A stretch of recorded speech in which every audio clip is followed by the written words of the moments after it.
Assalamualaikum warahmatullahi wabarakatuh. Perkenalkan, nama saya Muhammad Ahdani Mahmud Ali dengan NIM 12021842110 dari kelas SI 4206. Kali ini saya akan menjelaskan mengenai Business Intelligence dan Data Warehouse, kemudian akan membahas mengenai skema dari Human Research.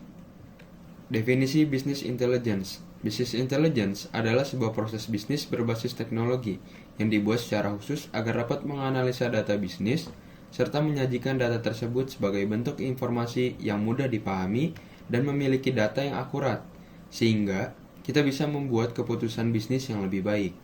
Business Intelligence atau BI adalah istilah umum yang menggabungkan arsitektur, tools, basis data, analytical tools, aplikasi, dan metodologi. Kemudian lanjut, Online Transactional Processing atau OLTP. Online Transaction Processing atau sering dikenal dengan OLTP adalah sistem yang memproses transaksi secara langsung melalui komputer yang terhubung dalam jaringan. OLTP mempunyai karakteristik berupa user dapat creating, updating, retrieving untuk setiap record data.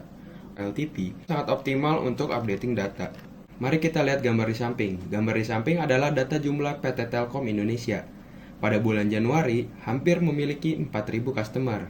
Kemudian, sampai bulan Juni 2020, telah mengalami penurunan. Bahwa PT Telkom Indonesia telah mengalami penurunan customer selama pandemi ini. Dapat ditarik kesimpulan bahwa Business Intelligence-nya adalah Divisi Marketing and Sales PT Telkom Indonesia harus membuat jumlah customer naik kembali, walaupun di pandemi seperti ini. Dengan contoh, pemberian diskon untuk customer demi peningkatan perusahaan. Baik, sekarang kita lanjut ke skema Human Research.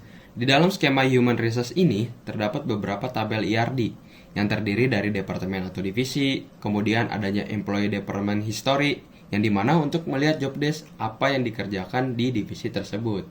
Kemudian adanya shift kerja karyawan. Nah, kemudian pada Human Research adanya job candidate, yaitu dimana adanya kegiatan apply karyawan atau melamar karyawan. Nah, kemudian ada data karyawan dan gaji karyawan. Tujuannya apa? Nah, dari skema Human Research ini untuk membuat atau mendapatkan keputusan yang nantinya menjadi strategi Business Intelligence. Nah, lanjut. Contoh dari tabel IRD ini pada tabel shift untuk melihat performa karyawan dan menghasilkan keputusan. Kemudian untuk decision making Business Intelligence perusahaan, banyak hal yang dapat dilakukan. Misalnya, apakah penyebab performa karyawan menurun, dan bagaimana strateginya untuk memperbaiki performa karyawan, misalnya seperti itu. Kemudian, data pegawai dapat dilihat dari job candidate, adanya kegiatan karyawan dalam apply pekerjaan, dan melihat kualifikasi yang cocok untuk peningkatan business intelligence. Atau pada tabel perusahaan, dapat dilihat apa saja performa yang kurang atau buruk. Kemudian, business intelligence juga dapat membantu perusahaan dalam menjadikan strategi untuk menggaji karyawan yang mengapply di perusahaan dari job candidate. Serta dengan menganalisis data, adanya dashboard untuk memvisualisasikan data atau rangkuman data tersebut. Dan nantinya dari Business Intelligence ini, outputnya berupa strategi Human Research untuk keputusan perusahaan. Dengan adanya Business Intelligence bisa meningkatkan performa dari perusahaan. Terima kasih atas perhatiannya, kurang lebihnya mohon maaf. Wassalamualaikum warahmatullahi wabarakatuh.